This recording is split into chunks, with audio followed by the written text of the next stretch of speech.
Assalamualaikum warahmatullahi wabarakatuh. Waalaikumsalam warahmatullahi wabarakatuh. Sebelum pembelajaran ini kita mulai, alangkah baiknya kalau kita berdoa terlebih dahulu. Berdoa dimulai. Bismillahirrahmanirrahim.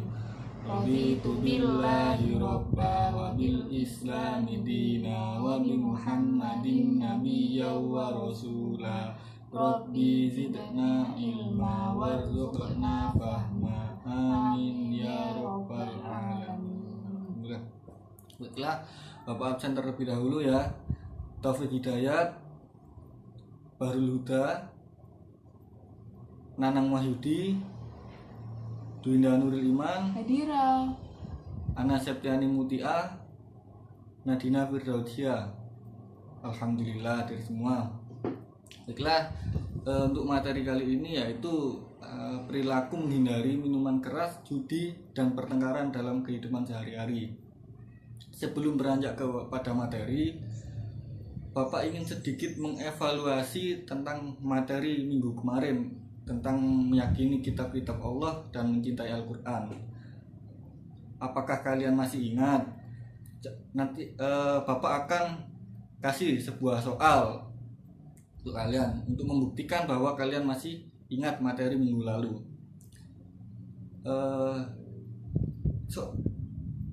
Sebutkan kitab-kitab Allah dan pada siapa diturunkannya. Monggo dijawab Dinda Nuril Iman.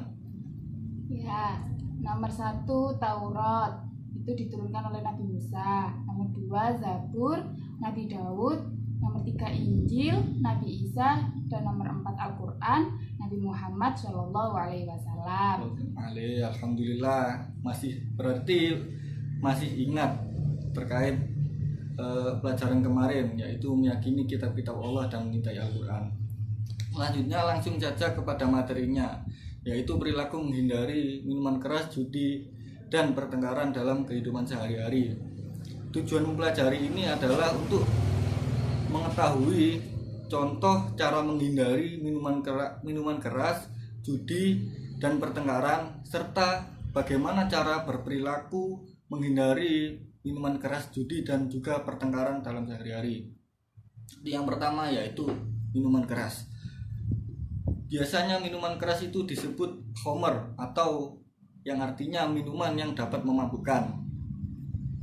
Orang yang mengkonsumsi khamr itu dapat menyebabkan akalnya tertutup sehingga tidak dapat mengingat siapa dirinya sendiri atau dalam keadaan mabuk. Rasulullah SAW itu menetapkan khamr tidak semata-mata dari bahan yang untuk membuatnya saja, tetapi dari pengaruh yang ditimbulkannya, yaitu perilaku yang dapat memabukkan. Khamr itu dapat membuat seseorang menjadi mabuk dan dapat mengakibatkan hilangnya akal pikiran. Seperti salah satu contoh khamr atau obat-obatan juga itu ganja, arak, tuak, dan sejenisnya. Itu adalah haram karena itu dapat memabukkan. Untuk dampak orang yang meminum alkohol atau minuman khamr, itu yang pertama adalah aspek fisik atau dampak kesehatan fisik.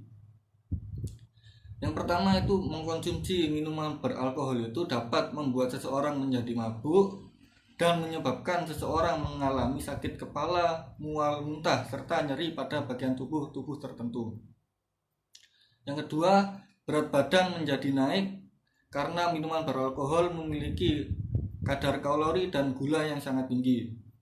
Yang ketiga, tekanan darah tinggi karena minuman beralkohol dapat memicu tekanan darah. Yang keempat, menurunnya kekebalan tubuh dan tubuh dapat dengan mudah terserang infeksi. Yang kelima, semakin sering dan semakin banyak jumlah alkohol yang Anda konsumsi, itu semakin besar resiko terjangkitnya penyakit kanker, penyakit jantung, gangguan pernafasan, dan gangguan pada organ hati. Untuk yang selanjutnya adalah dampak gangguan jiwa atau psikologis. Yang pertama, gangguan daya ingat. itu gangguan daya ingat itu biasanya merupakan ciri awal yang menonjol pada demensia, khususnya pada demensia yang mengenai korteks, seperti demensia tipe Alzheimer. Pada awal perjalanan demensia, gangguan daya ingat adalah ringan dan paling jelas untuk peristiwa yang baru terjadi. Seperti di dalam surat Al-Maidah ayat 91. Bismillahirrahmanirrahim. Innama yuridu syaitanu an yuqi'a bainakumul adawata wal baghdha'a fil khamri wal maisir wa yasuddakum an dzikrillahi wa 'anis shalawat fahal antum muntahun. Dengan minuman keras dan judi itu, setan hanyalah bermaksud menimbulkan permusuhan dan kebencian di antara kamu dan menghalang-halangi kamu dari mengingat Allah dan melaksanakan sholat. Maka tidakkah kamu mau berhenti? Yang selanjutnya adalah judi. Judi itu ada yang bukan adalah al-maisir, yang artinya mudah. Maksudnya itu adalah yaitu mengambil harta orang lain dengan mudah tanpa susah payah, atau sering yang kita sebut dengan berjudi. Sedangkan menurut Imam Syaukani, setiap permainan yang tidak lepas dari merampas harta orang lain atau merugikan orang lain dapat dinamakan berjudi.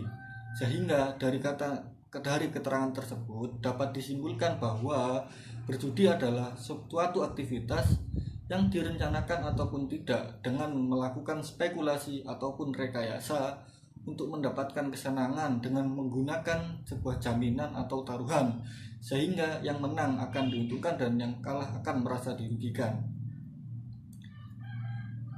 Selanjutnya adalah dampak negatif. Dampak negatif perjudian bagi kehidupan pribadi dan sosial adalah sebagai berikut. 1. Berjudi itu termasuk perbuatan setan yang dapat merugikan pribadi dan orang lain. Yang kedua, dapat merugikan ekonomi karena ketidakpastian usaha yang mereka lakukan dan dapat menimbulkan permusuhan dan kedengkian. Yang ketiga, dapat menyebabkan kelalaian dalam melaksanakan kewajiban. Yang keempat, tertutupnya kepekaan rasa manusiawi dan hilangnya rasa malu dan kasih sayang sesama manusia. Yang kelima, seseorang menjadi malas bekerja sehingga dapat melakukan perbuatan yang dilarang agama. Yang keenam, dapat menghancurkan kestabilan, kerukunan, dan keharmonisan keluarga. Yang ketujuh, dapat menimbulkan kesedihan dan penyesalan di kemudian hari. Selanjutnya adalah cara menghindari perbuatan judi. Yang pertama, senantiasa beramar ma'ruf nahi munkar di setiap adanya kesempatan. Yang kedua, menyosialisasikan dengan jelas tentang bahayanya berjudi. Yang ketiga, menindak secara tegas para pelaku perjudian oleh aparat yang berwenang. Yang keempat, berusaha menghindari pergaulan dengan berjudi dan lebih banyak bergaul dengan orang yang jelas-jelas baik. Yang kelima, senantiasa berusaha mencari rezeki yang halal dan qanaah akan pemberian Allah Subhanahu wa taala. Yang keenam, senantiasa beristighfar dan selalu memohon ampunan serta perlindungan dari Allah agar tidak terjerumus dalam perjudian. Hikmah selanjutnya adalah hikmah menghindari perjudian. Yang pertama yaitu dapat beristiqomah menjalankan tanggung jawab yang diemban dalam kaitannya dengan Allah Subhanahu wa taala maupun sesama manusia. Yang kedua, perekonomian keluarga akan menjadi stabil dengan berbagai usaha yang nyata-nyata halal dan menghasilkan rezeki yang barokah.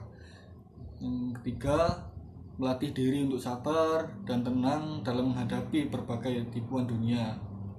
Yang keempat, yaitu senantiasa selalu berzikir dan beribadah kepada Allah Subhanahu wa taala. Yang kelima, termotivasi untuk selalu mengamalkan agama atau berkarya bagi nusa dan bangsa. Yang keenam, kehidupan dalam keluarga akan menjadi kokoh dan mandiri karena jauh dari persengketaan. Yang ketujuh, menumbuhkan perasaan malu dan kasih sayang terhadap sesama manusia sehingga akan tercipta perasaan damai dan bahagia. Yang selanjutnya adalah pertengkaran. Pertengkaran di sini yang saya ambil adalah tawuran. tawuran itu merupakan suatu perkelahian atau tindak kekerasan yang dilakukan oleh sekelompok orang atau suatu rumpun masyarakat. Ada beberapa faktor yang menyebabkan terjadinya tawuran, yaitu faktor internal dan faktor internal. Di dalam faktor internal itu ada kurang mampunya beradaptasi dengan lingkungan sosial, itu dapat menimbulkan tekanan pada remaja yang mentalnya masih labil, masih dalam pencarian jati diri dan tujuan hidup. Kompleksnya kehidupan seperti perbedaan budaya, kesenjangan ekonomi, serta pandangan yang berbeda terhadap suatu hal itu tidak bisa diterima sehingga dilampiaskan lewat kekerasan. Itu adalah faktor internal. Yang kedua adalah faktor keluarga. Adanya kekerasan dalam ketidakharmonisan dalam keluarga itu tentu akan menimbulkan dampak terhadap mental psikologis terhadap anak, yaitu secara tidak langsung itu remaja atau anak itu akan meniru pola yang ia lihat dalam keluarganya. Yang selanjutnya adalah faktor sekolah. Sebagian besar hidup remaja juga dihabiskan. Sebagian besar remaja itu pasti sebagian besar hidupnya itu akan dihabiskan di sekolah, tempat ia belajar sekaligus mengekspresikan dirinya. Tak heran jika seseorang sering disebut tak heran jika sekolah itu sering disebut sebagai rumah kedua. Kebosanan yang dialami seorang pelajar di sekolah itu akan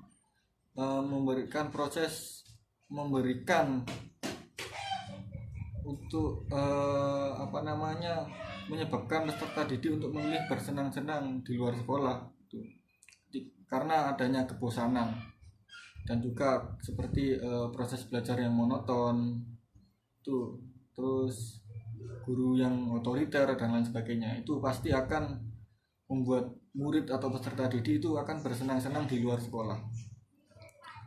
Yang selanjutnya adalah cara mencegah tawuran. Yang pertama adalah yaitu peserta didik itu diberikan pengertian untuk memahami bahwasanya semua permasalahan itu tidak akan selesai jika cara penyelesaiannya dengan mudah menggunakan kekerasan. Yang kedua, diadakan pendekatan khusus kepada para pelajar, terutama bagi yang mempunyai permasalahan. Yang ketiga, ilmu bela diri. Penggunaannya itu untuk menyelamatkan orang dan bukan untuk menyakiti orang lain. Keempat, memberikan pelajaran ilmu sosial budaya agar bermanfaat untuk pelajar dalam menempatkan diri di lingkungan masyarakat. Selanjutnya, memberikan sanksi yang tegas untuk tindak perilaku kejahatan.